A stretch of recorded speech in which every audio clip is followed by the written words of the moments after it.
Buffalo State. Okay. Tina's. Latinas make history every day. Okay. Can you read it for me? Well, how do you say this one? Latinas. Latinas make history every day. Okay. All righty, we are here, y'all. We got Talia on the line. What's up, Talia? I am here. How are you? I'm doing good. All right, Kareema. We also got Kareema. Kareema, talk to us. Great morning. How is everyone doing today? We are doing fantastic. We are live on 91.3 FM, WBNY. Talia Talks is in the house. Let's go. I'm so excited, Kareema. Thank you so much for spending time with me this morning. It is a long-awaited opportunity to interview you. I just want to be able to give you the opportunity to introduce yourself to our listeners, both on and off campus, and I'm going to give you the floor. Hi, everybody. I'm Kareema Morris, USA Today Woman of the Year for New York State. I'm the Executive Director of Bury the Violence, and I'm also the founder of Buffalo Against Domestic Violence Coalition right here in the city of Buffalo. And what a way to introduce yourself. USA Today, Woman of the Year. Kareema, I could not be prouder of you as a neighbor and also as a mom. So I'm really excited to be able to talk about your advocacy and the way that you have shined a light on all of the people in this city and beyond. Can you say a little bit about your organization and how you earned that distinction? Well, 2013, I had the unfortunate circumstances of my 13-year-old niece going missing. We reached out to the Buffalo Police Department to assist us in locating her. They informed us that she was a runaway, and even no matter what we said, they didn't help us. So we ended up going all over the east side, researching online, skip tracing on social media. And when the city did respond, I gave them a 24-hour window. On the 23rd hour, they actually located her body in the backyard under some trash. Wow. So we have used our experiences that were very unfortunate of losing my niece to turn around and help other people in the city. And we've been successful with reuniting over 200 families of missing, runaway, trafficked, and exploited children. Kareema, thank you for sharing that. And obviously, my extreme condolences about the loss of your niece. I think when I learned your story, I was really humbled by your interpersonal strength. And to just hear that number of 200 families that have been impacted by you, I think of the other people who have seen your leadership, both as a part of your membership with the West New York Peace Center and you as a speaker for the Women's March. And you are someone who I consider a role model. Thank you. Absolutely. So can you say a little bit about why you chose the title Bury the Violence? For those of you who are watching on YouTube, you can hear Kareema and I, but you can also see there is a flyer that has a very distinct image. It's purple. Kareema, do you want to talk a little bit about the imagery and the name of your organization and what was your creative vision in naming it as such? Yeah, so we initially started out honoring my niece as Lenasia Rose Foundation, in which we, my sister and I, as my sister's child, came to an agreement to change the name and everything like that. So I talked to my graphic designer and I told her what my vision was, and then she gave me this standard in my eyes because I'm very whimsical and colorful. So she gave me like this standard, solid Bury the Violence logo. And I said Bury the Violence because I don't want to stop the violence. I don't want, to cease fire. I want to bury it one family at a time. So when somebody encounters a homicide, we want to be there to intervene in peace, that they move forward in what they just experienced without retaliation, and just helping to calm some crime scenes. We actually go to the crime scene sometimes. So I just wanted to bury the violence one family at a time, and that way we can start a new culture of, even if we got to go back to squaring off in the streets, but why do we have to kill each other?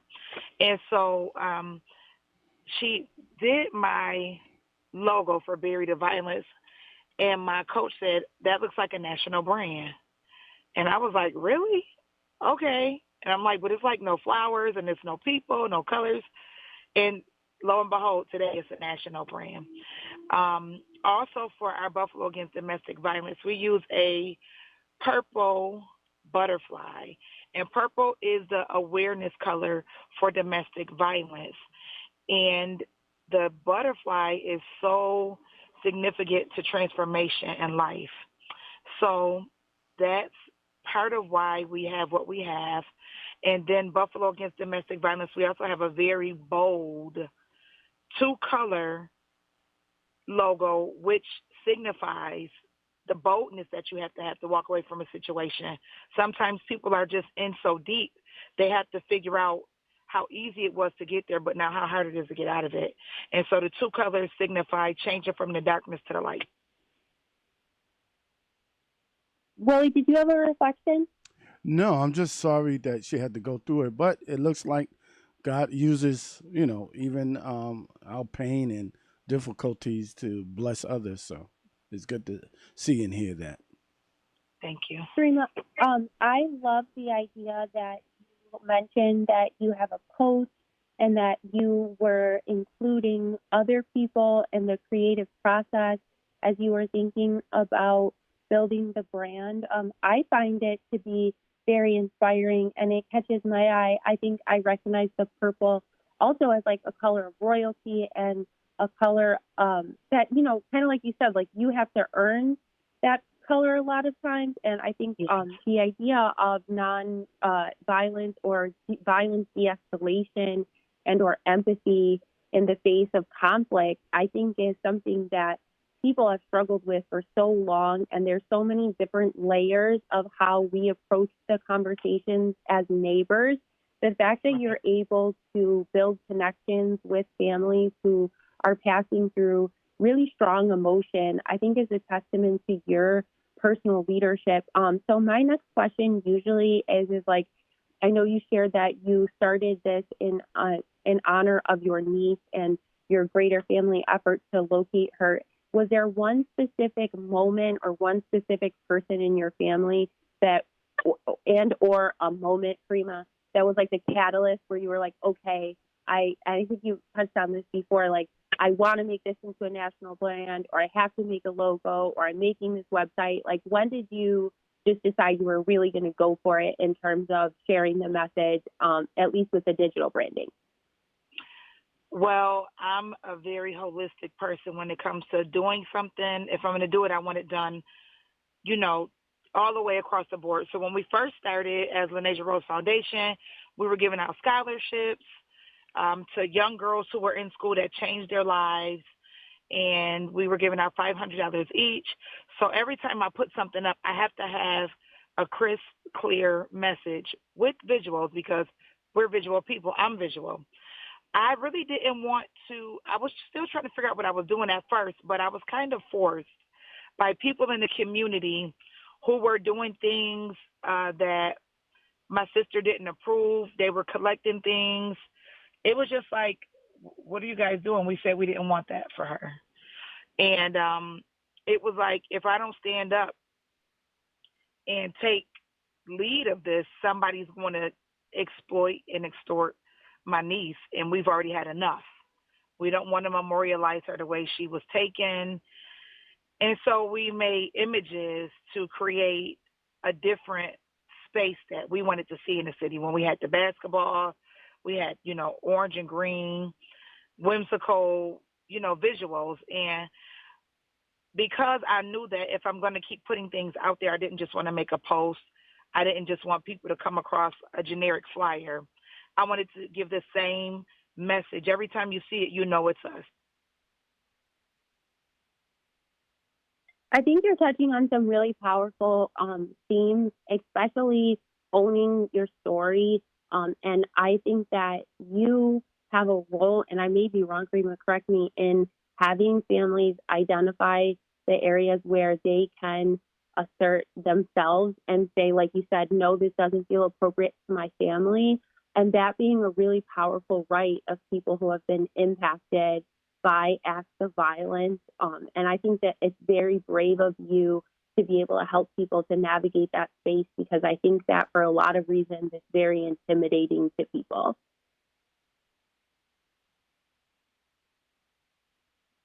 My next question always is there someone that you would like to collaborate with and or organization that you look forward to working with in the future now that your brand has evolved and you're doing, amazing things at scale of 200 families and more?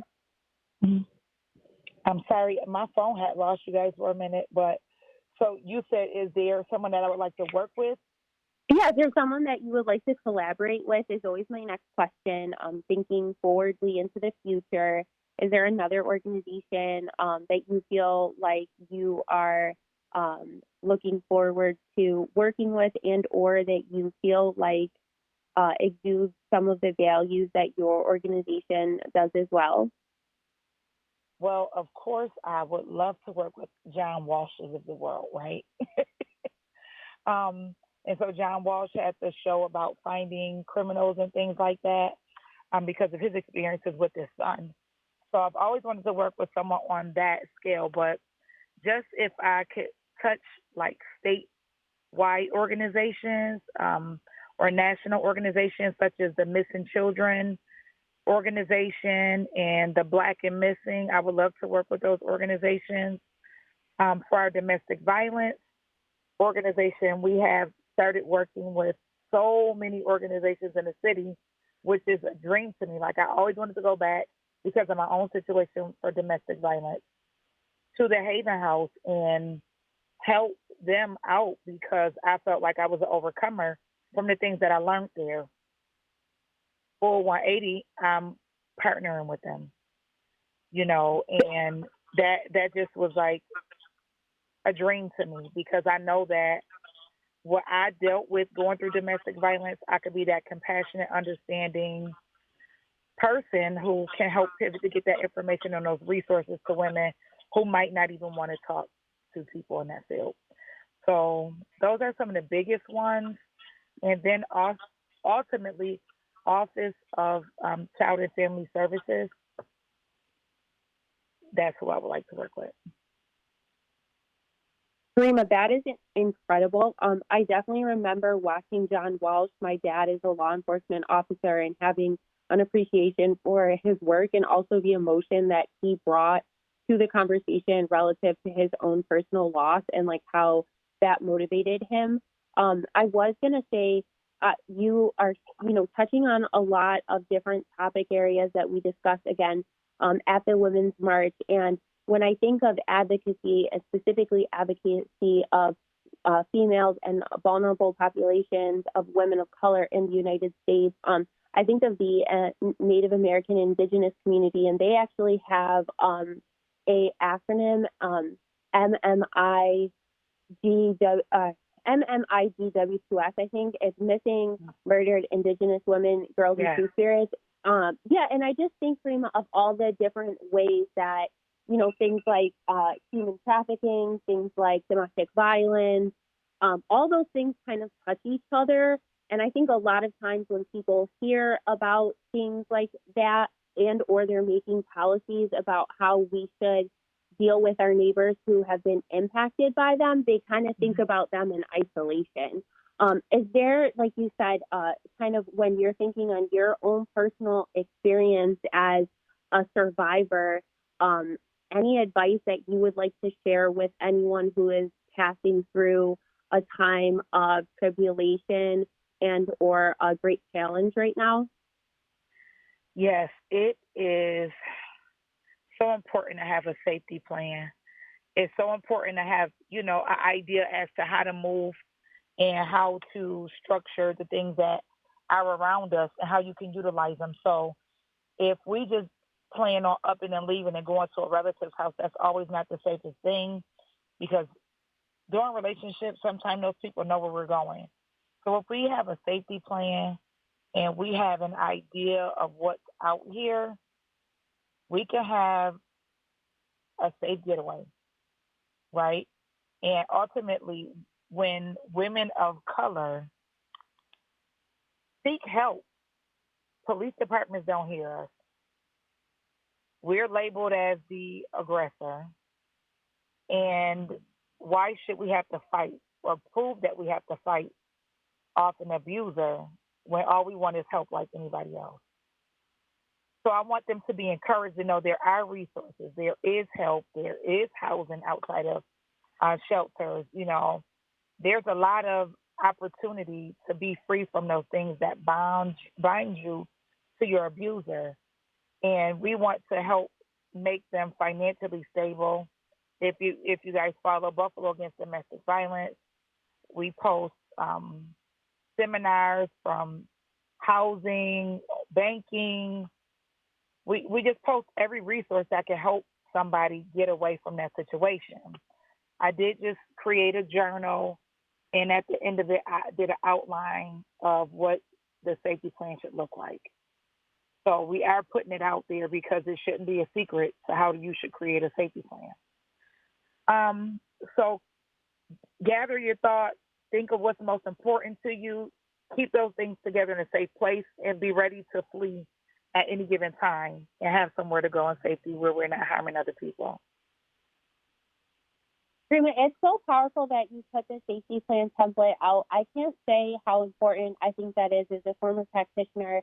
I worked at Hispanic Unidos of Buffalo back when it was Hub in the bilingual domestic violence unit. I've just done a lot of other things in my life, whether it's been organizing around human trafficking. And I think one of the things that I've realized is the most effective leaders are people who can give other people tools that they can use. A really strong message is valuable, and I think that you come with that, but the infrastructures that you have set up, I think, are a further testament to the way that you understand your vulnerabilities as a community, and then obviously how to leverage those. So I'm really excited and grateful that you created a template and that you're normalizing conversations around safety planning. I think that's really important. As a historian, obviously, I want to say disproportionately people, specifically females, and when our confidence in asking for help from government, has been affected by a lot of violence. And I think that goes all the way into the medical field, right? And things that we may want to share or we may not want to share. So I think when people have advocates like you, they feel stronger in their voice and in the fact that I think very succinctly from my lived experience as a practitioner, one of the things I think is probably the most valuable thing I would want to share is just the number of times that our neighbors of all genders leave situations of abuse and that it takes more than one time. And I think that sometimes it's easy to be fatigued with family members and things like that. So I'm really excited that you're providing those resources ahead of time so that people can utilize them. Thank you. And I thank you for your feedback because it always articulates very well. Well, thank you. I'm elated, and I mean, this is one of my first times that I'm taking an interview in this way, and I'm just so grateful for your patience with me. I know that I am really, really just in awe of you, and want to continue to ask people to be a supporter of you.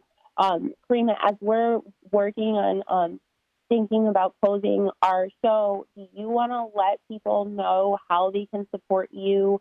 I know that we mentioned your website, but if there's anything that they can do in the next 30 days or any specific call to actions that you want them to hear while we're on the line today.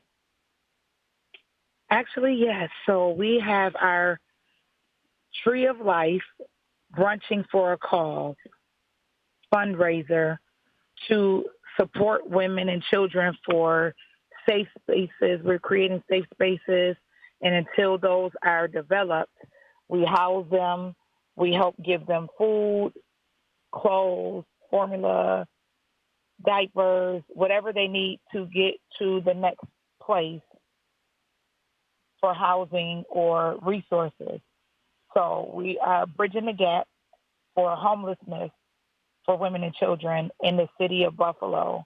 Women of color who feel like they don't have a voice, women who live in the East Side community who are often turned away from the very people that they look for help from. So that link is available on our Facebook page. We also do have regular Cash App and things like that. We're always providing for the community, so no amount is too small to help us continue what we do on a daily basis. And we're 25/8. We're constantly in action doing the work. So we are a nonprofit organization, so everything is tax deductible. Did I say that right? Well, I want to say thank you, Kareema, for coming on the show. You actually been very inspirational to me, and I thank you for your advocacy, for you taking something bad and putting a positive spin on it and helping the community. So thank you so much. I appreciate the time and the opportunity to speak with you guys today. Thank you. Absolutely. Well, we're really excited to be able to continue to support you and, to, again, as your neighbor, to be able to see you lifted up on the national platform. I just think that you're so deserving, and I'm very, very proud of the example that you're showing for our entire region that I think has a legacy in some ways of really having a very participatory and independent sense. And I'm just, again, very proud of you and the infrastructures that you are building. So I'm going to definitely link your website and make sure that everybody that's listening and all the different spaces and ways know how to get a hold of you, because I find that in my volunteer capacity as the coordinator of the West New York Women's March, one of many people who planned that event, yourself included, I find your message and your lived example to be very inspiring. So I definitely think that for people who are in this space, they absorb a lot of collateral trauma, and having leaders who are inspirational like you really make it feel as if there's a community of people who are working forwardly. So thank you so much for your time, and I will make sure to share all our links with you so you can continue to share this conversation in other spaces. Thank you so much. I'm forever grateful, and I look forward to speaking with you soon. All right. Thank you, Kareema. All right. Take care, guys. Okay. And that's another episode of Talia. Tina's. Latinas make history every day. Okay. Can you read it for me? Well, how do you say this one? Latinas. Latinas make history every day. Okay. Okay.